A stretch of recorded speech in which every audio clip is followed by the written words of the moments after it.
Hello student, इस video में हम पढ़ने वाले हैं बायोलॉजिकल क्लासिफिकेशन, जो एनसीईआरटी क्लास 11th का चैप्टर नंबर 2 है। ठीक है। पहले वीडियोस में हम diversity in the living world के बारे में डिस्कस कर चुके हैं। ठीक है। आज पढ़ने हैं बायोलॉजिकल क्लासिफिकेशन। तो diversity in the living world में हमने क्या पढ़ा है? जो टेक्सोनोमिक कैटेगरीज सारे हैं, kingdom, phylum, class, order, family, genus, species, ये सारे किंगडम कैसे कैसे क्लासिफिकेशन हो गए, कैसे कैसे क्लासिफिकेशन हुआ। ठीक है। इसके बारे में हम पढ़ने वाले हैं। सबसे पहले हम हिस्ट्री, कुछ कैसे क्लासिफिकेशन का शुरुआत कैसे हुआ उसके बारे में कुछ देखते हैं। फिर आया two kingdom kingdom classification, five kingdom classification, next six kingdom classification, कौन कौन सा लिमिटेशन और कौन कौन सा अपग्रेडेशन हुआ क्लासिफिकेशन में, वो सारे आज डिस्कस करने वाले हैं। ठीक है। तो देखो, इन अर्ली क्लासिफिकेशन, जब सिविलाइजेशन हमारा नया नया शुरुआत हुआ, इन अर्ली क्लासिफिकेशन में क्या हुआ? Instinctive and non scientific classification instinctive था, स्वाभाविक रूप में जो भी दिखा क्लासिफाई कर लेते थे। ठीक है। और नॉन साइंटिफिक था, जैसे कि हमारा फूड, शेल्टर और क्लॉथ के हिसाब से हमारा क्लासिफिकेशन हो रहा था। मतलब जो भी दिखा क्लासिफिकेशन कर देंगे। ठीक है।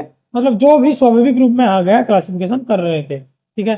फिर आए सबसे पहले जो साइंटिस्ट आए, जो क्लासिफिकेशन बारे में कुछ बताया था, उन्होंने वो थे अरिस्टोटल। ठीक है।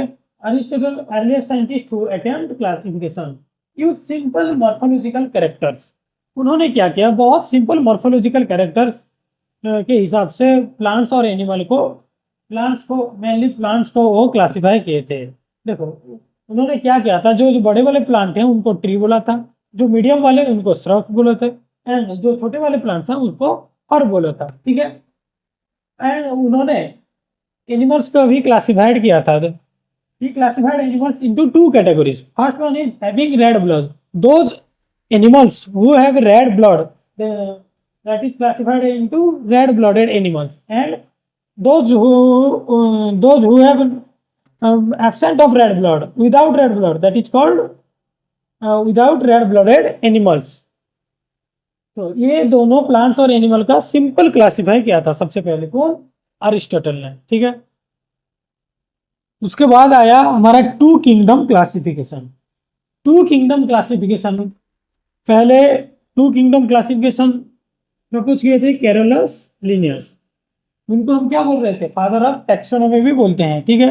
उन्होंने भी जो किंगडम, जितना भी सारे लिविंग ऑर्गेनिजम्स हैं, उनको टू किंगडम में क्लासिफिकेशन किया था। First one is kingdom Plantae and second one is kingdom Animalia. तो ये दोनों किंगडम में क्लासिफिकेशन किए थे, पर उनका भी कुछ लिमिटेशन, वक्त आने से उनका भी कुछ लिमिटेशन आ गया। बहुत सारे ऐसे भी ऑर्गेनिज्म थे कुछ, जो कि किंगडम प्लांटी और किंगडम एनिमल किसी का भी हिस्सा नहीं होते थे। ठीक है। तो देखो, उनका लिमिटेशन क्या क्या था। ये डिड नॉट डिस्टिंग्विश, किसको अलग नहीं किए थे, prokaryotes and eukaryotes. Prokaryotes organism and eukaryotes organism को उन्होंने अलग नहीं किया था। प्रोकैरियोट्स क्या होता है? जिसका न्यूक्लियर मेम्ब्रेन एब्सेंट होता है, और यूकैरियोट्स जिसका न्यूक्लियर मेम्ब्रेन प्रेजेंट होता है। ठीक है। Then unicellular and multicellular. Unicellular मतलब जिस ऑर्गेनिज्म के पास एक सेल है, और मल्टीसेलुलर ऑर्गेनिज्म मतलब जिस ऑर्गेनिज्म के पास बहुत सारे सेल्स है। ये यूनिसेलुलर और मल्टीसेलुलर को भी उन्होंने क्या नहीं किया था? डिस्टिंग्विश नहीं किया था। और photosynthetic and non photosynthetic organism, photosynthetic और नॉन फोटोसिंथेटिक ऑर्गेनिज्म को भी एक साथ रख दिया था, अलग अलग नहीं किया था। जो कि फोटोसिंथेटिक ग्रीन एल्गी और नॉन फोटोसिंथेटिक फंगी को भी इन्होंने क्या किया था? एक साथ रख दिए थे। ठीक है। And many organisms did not fit either in Animalia और प्लांटी किंगडम। मतलब कुछ ऐसे भी ऑर्गेनिज्म थे जो कि किंगडम एनिमलिया में भी फिट नहीं हो रहा था, किंगडम प्लांटी में भी फिट नहीं हो रहा था। इसलिए ये टू किंगडम क्लासिफिकेशन को प्रॉपरली ये नहीं बनाया गया, क्योंकि बहुत सारे लिमिटेशन था। उसके बाद आया फाइव किंगडम क्लासिफिकेशन। देखो, क्लासिफिकेशन को इम्प्रूवमेंट करने का क्या क्या नीड्स था। ठीक है। Needs for improvement classification. देखो, पहले जो character based on morphology was insufficient. मतलब जो मॉर्फोलॉजी के हिसाब से, बॉडी के आकार, बॉडी के साइज के हिसाब से जो डिवीजन कैरेक्टरिस्टिक जो क्लासिफिकेशन हो रहा था, वो इनसफिशिएंट था। और बहुत सारे ऐसे ही कैरेक्टर्स थे जो कंसिडर नहीं किया गया था।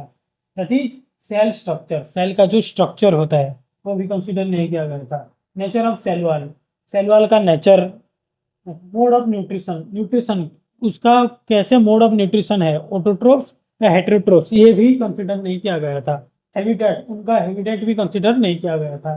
ठीक है, तो method of reproduction and evolutionary relationship, ये भी कुछ कंसिडर नहीं किया गया था। ये इम्प्रूवमेंट चाहिए था, ये एडिशनल कैरेक्टर वेयर कंसिडर, मतलब ये इस सारे कैरेक्टर्स कंसिडर किया जाना चाहिए था आने वाले जो क्लासिफिकेशन में। इसलिए टू किंगडम क्लासिफिकेशन को हमने सही नहीं माना है। ठीक है, उसके बाद आया फाइव किंगडम क्लासिफिकेशन। तो five kingdom classification was given by R H. Whittaker in 1969। R H. Whittaker ने फाइव किंगडम क्लासिफिकेशन प्रपोज किए थे। उन्होंने फाइव डिफरेंट किंगडम में क्लासिफाई किया था, like Monera, Protista, fungi, Plantae and Animalia. तो इन सारे कैरेक्टर्स क्या क्या है नेक्स्ट आगे देखते हैं। ठीक है, तो यहीं पर जो एडिशनल कैरेक्टर्स वेर कंसिडर, यहीं पे एडिशनल कैरेक्टर्स जो कंसिडर किया जाना चाहिए था वो सारे एडिशनल कैरेक्टर्स आर.एच. व्हिटेकर ने कंसिडर किया था। ये बहुत इंपॉर्टेंट है, ये नीट में भी पूछा गया है, तो ये इंपॉर्टेंट ध्यान से याद रखना। Criteria used by R H. Whittaker, cell structure, cell का जो स्ट्रक्चर होता है यूनिसेलुलर या मल्टीसेलुलर, ये सारे सेल स्ट्रक्चर। बॉडी ऑर्गेनाइजेशन, कैसे उसका बॉडी का ऑर्गेनाइज कैसा है, वो बॉडी ऑर्गेनाइजेशन भी कंसिडर किया था। मोड ऑफ न्यूट्रिशन, कैसे ऑटोट्रोफ से खुद फूड बना सकता है या कोई दूसरे के ऊपर डिपेंड है। ठीक है, नेक्स्ट रिप्रोडक्शन, उसका रिप्रोडक्शन का मोड कैसा है, सेक्सुअल रिप्रोडक्शन या एसेक्सुअल रिप्रोडक्शन, ये सारे। नेक्स्ट इवोल्यूशनरी रिलेशनशिप, इवोल्यूशनरी और फाइलोजेनेटिक रिलेशनशिप, तो आपस में इवोल्यूशनरी के में जो डिफरेंट ऑर्गेनिजम्स में, डिफरेंट ग्रुप्स में क्या रिलेशनशिप है उसका, तो इवोल्यूशनरी और फाइलोजेनेटिक क्या रिलेशंस है उसका, उसमें भी इन्होंने कंसिडर किया था। तो देखते हैं ये फाइव किंगडम का डिफरेंट, जो फाइव किंगडम है इनका एक एक करके कैरेक्टरिस्टिक्स हम देखते हैं। ठीक है, आखिर में आप इस क्वेश्चन का आंसर बताइएगा। Five kingdom system of classification suggested by R H. Whittaker is not based on mode of nutrition, nature of habitat, body organisation और रिप्रोडक्शन।